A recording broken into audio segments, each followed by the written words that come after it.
people usually don't really listen to death metal because of the lyrics, I would say.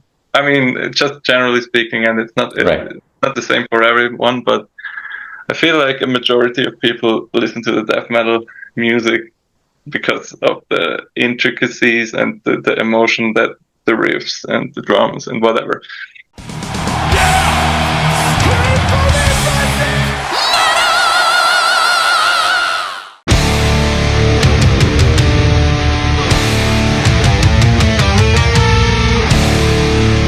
Nick, great to see you. This is the first time I get to talk to you. I'm excited.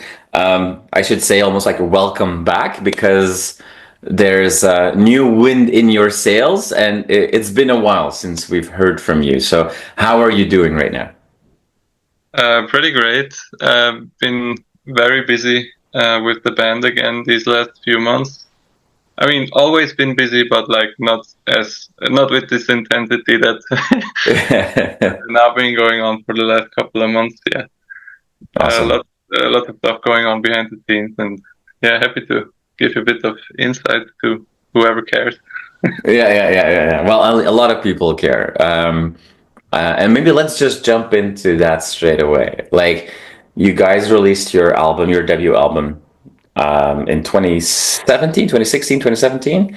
Yeah, Um, we self-released it in 16, and then it got like re-released by yeah, Season of when they picked us up.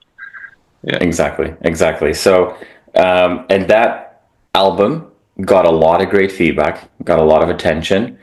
Um, Now you are finally working on what's next. You are supported by Season of Mist, not just after you self-release something, and they want to re-release that, but they're working with you. How different is this time for you compared to 2015? Like, working with a label like Season of Mist, having expectations now. People are waiting to hear something from you. That must be a very different roller coaster than last time around. So help me understand. Well, let's start with the expectations from the people that liked the first album. I I totally feel it, and it's like you said, it's like something that on the one hand, like on one side, is extremely rewarding when you know so many people are like out there and kind of waiting for you to do something. But then I always have to remind myself of like what did we do with the like, or what did I do, what did I care about when I did the first record, and it was Mm-hmm. basically um no compromise musically, and like make the best thing that I only can. And so Yeah.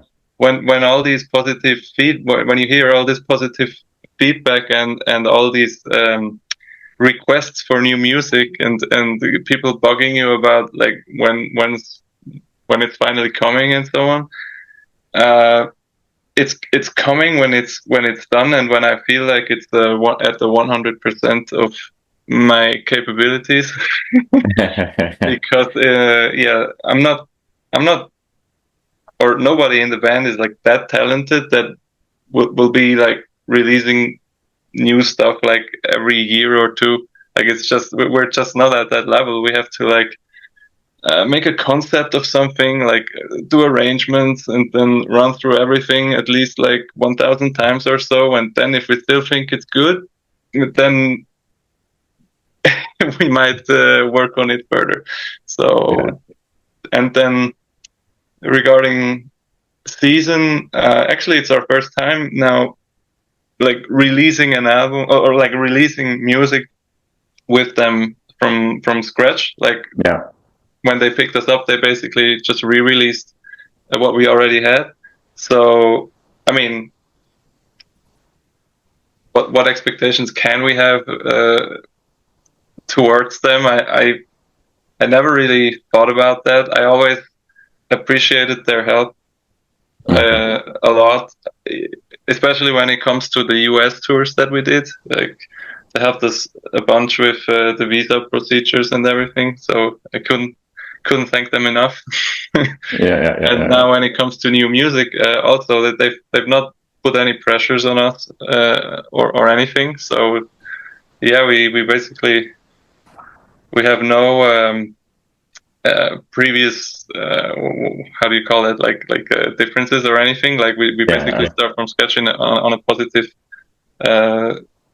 mindset and everything, and they've been really supporting us. Like even now that it's already 9 years, like they still they still support us with whatever we need. Like there's never been like silence from their side, which is Oh, appreciated. I'm sure. I'm But sure that would they have been are also understandable asking you for because some new stuff. it would have been understandable because it's been such a long time. But Yeah.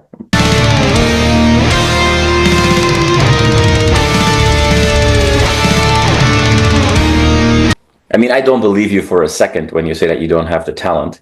But is it? Is the key driver of it taking or having it taken so long? Is the key driver like, okay, we just didn't have the right material yet, and it was like from a writing or an inspiration part, or is there a massive amount of self-criticism here? Like if are you at risk if nobody tells you to move forward, to keep going back and reworking and revisiting and rethinking, doubting what you've done? Is yeah, that something that you struggle with? it's mainly. I mean, I gotta be honest here. Like it's the compositions are, I would say, 90% my thing, and then Yeah. whenever we have some details, some guitar solos, maybe some, I don't know. But from the musical aspect, like it's I would say it's 90% me so far. I mean, can change anytime, but and yeah, it's definitely a lot of self criticism. I just try to create this like most homogeneous product that Mm-hmm. kind of doesn't pull in like 15 different directions, and that is just a fun listen, and that in the best case you want to go back to and listen over and over again. And it's something I do for me, because I mean, for the most part, like I want to be able to go back and listen to that stuff Mm-hmm. over again and be happy with it, even in 10 years to come. That's, I think that's the thing that drives me, and also the thing why I cannot just release, in my eyes, how to say it,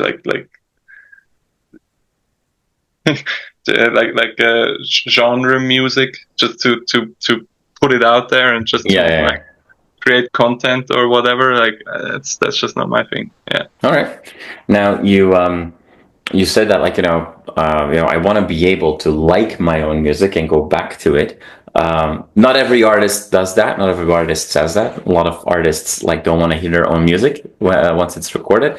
But as you keep going back to your own music, question I wanted to ask you, because from a lyrical perspective, on the previous album, like a lot of, like, there are philosophical themes, there are some more abstract themes, and people, if you read reviews or if you look at like how people have reacted to your music, people give that vastly different interpretations. What's that like for you? Like, over time, does a song that you've created, does the meaning of that song change over time as you change as well? Like, that, do songs of your debut album today mean something different for you, or represent something different to you than they did when you wrote them 10 years ago? Because, I mean, 10 years ago, you were a different person, quite a different person. Definitely. Yeah, you're right about it. It's I think what we did, or what I did with the lyrics back then, is mainly uh, trying to create this all over picture, like that's spanning over 8 songs, and like try to just make the lyrics also kind of fit into this world that you could possibly immerse in, if you wanted if you Yeah. wanted to. I don't see the first album as like containing that much of like deep emotional contrast. Okay. It was more about creating this world, like over the span of 8 songs, not just So the songs are kind of lyrically, I would say, on the first record, they're like pretty similar in a way of that they're like super abstract, except for maybe the last track. That's like the 10-minute track where I think there was like a story I had in mind that I kind of implemented into like from movies or something, like just inspiration where it's kind of a bit of a story, but other than that, it's really like creating this world that's like it's been so long, but it's it's this world that like I remember one thing was the thought of like, what if there were like colors or that go beyond our perception, basically. That was like one thought, one aspect of it, like one small aspect of it. So what I can also already say is that as far as the lyrics concerned for the next music that we will release, it has some more personal touches to it. Okay. Like like you said, we're not the same people. I'm not the same guy. I'm not the same person then as I was 10 years ago, and some stuff has happened, and some stuff has inspired me to like find that more personal kind of side to write lyrics about. But then again, I mean, it will still be metal. It will probably still be perceived as death metal. So people usually don't really listen to death metal because of the lyrics, I would say. I mean, just generally speaking, and it's not the same for everyone, but I feel like a majority of people listen to the death metal music because of the intricacies and the emotion that the riffs and the drums and whatever.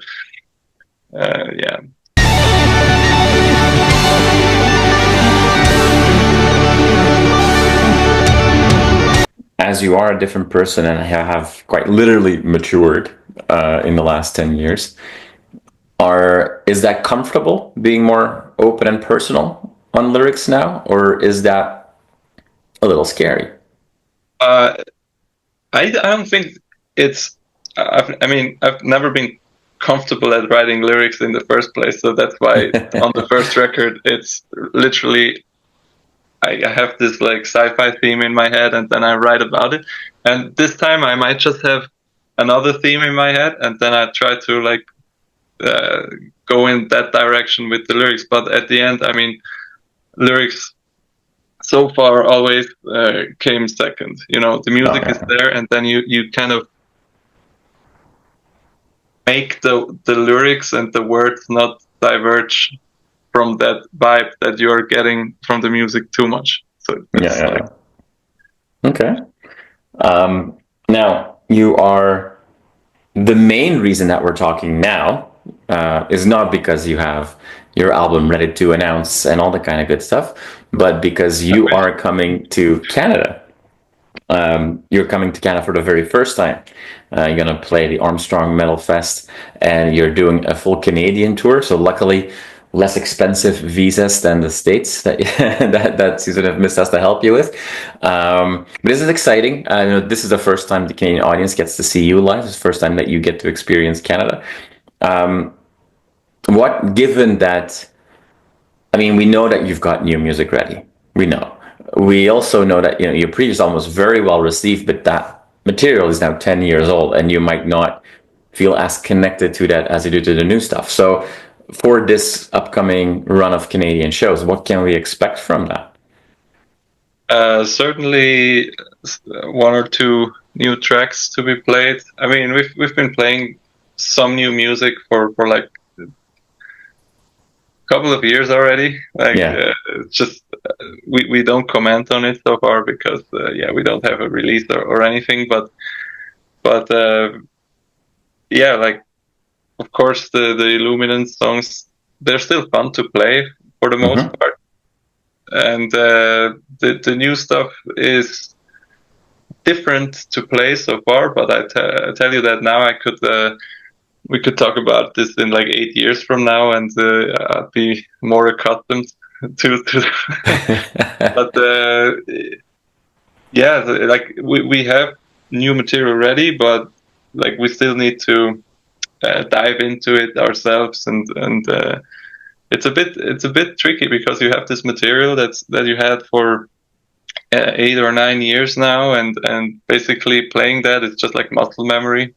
And now you Yeah. have new songs which you basically have to learn from scratch, and it's all these chords and all this stuff, and you need to build that muscle memory up again.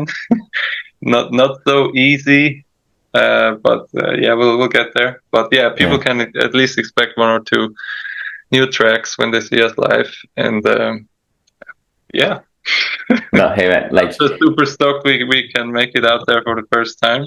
It's been in my head for a longer time. We also have befriended bands who recommended us like touring Canada to be like. I mean, the drive's supposed to be super long, but the shows are very rewarding. we do have a little bit of territory that you'll have to cover. Yes, because Yeah, you are gonna play really across Canada. Like you're not just playing one province or anything like that. So long drives. And you know, when you're saying like, oh well, we have to learn some difficult songs, that's your mistake for playing technical death metal, my friend. Like you could have been a cover band playing Smoke on the Water 500 times, but you wanted to learn, you wanted to write very difficult songs. Have you personally been to Canada before? yes, I have. I've been to Montreal, Toronto, Vancouver, like on a like 3 week trip once, but also like 10 years ago. Yeah. Yeah, awesome. So now you're gonna see a lot more spots and like smaller places in between those big cities. You're gonna be in the big cities. You're gonna be right here in Toronto as well, but you're gonna be playing some smaller towns as well, which will give you a cool opportunity to do those long, beautiful but long drives and see some of the real country. What on your personal wish list? Forget about the band. Forget about the shows. Is there something that you hope to take out of this trip? I know that you're going to be just busy with driving and loading up, playing shows, and loading back or tearing back down and driving again. But anything that's on your wish list to take out of this trip? I think for our band, it's important to feel that connection again because it's been quite a while. Like we played some single shows and so on, which are always rewarding. Like last year, we played this bigger festival in Switzerland right before Emperor, basically. And it was Mm-hmm. super humbling. But then, between the guys, I mean, everybody is 10 years older now, and Yeah. everybody has their lives and their jobs, and it's just important, basically, for me to feel that and get the ball rolling, so to speak, again. Because our last real tour was in like 2019 or something. Yeah. So yeah, important to get that feeling back and to make sure everybody's still eager to do that, like eager to invest their time in the future to do that. But I'm with four pretty reliable and good guys, so I don't think that should be a problem. And of course the landscapes, man. Like I heard, to be honest, especially on the wetland, like it's supposed to be super beautiful to drive through. Yeah, I mean, like every province is different, right? I mean, at the end of the day, Canada is the size of is bigger than Europe, right? Yeah, So it's hard it's hard to pinpoint to one thing, like, but you'll have beautiful like river, lake, and hill territory between Montreal and Toronto. Between Toronto and then the western cities, you'll have the prairies where you can, have flat surfaces where they say like if your dog runs away, you'll see him running for 5 days straight. And then you hit the Rocky Mountains, and that's gorgeous. And then when you eventually get to British Columbia, that's where those mountains turn into very lush green mountains as well. And every province is beautiful. I wish you a lot of luck. I wish you very few issues on the road. Make sure to have some extra, a jerry can with some extra gas in the tank, just in case, because those distances are far. Nick, we can't wait to have you here. We are very happy that you are coming for a Canadian tour. It's always exciting when a band does that and doesn't just jump in and out of Canada 1 or 2 times on the US tour. So we really appreciate that. Can't wait to see you here in Toronto. And you mentioned I'll be more comfortable to talk about the new material in 8 years from now. Let's just hope it doesn't take another 8 years before this album comes out, and we'll catch up again when you're ready to talk in more detail about the new album. Awesome, man. I appreciate your time, and I hope to see you in Toronto then.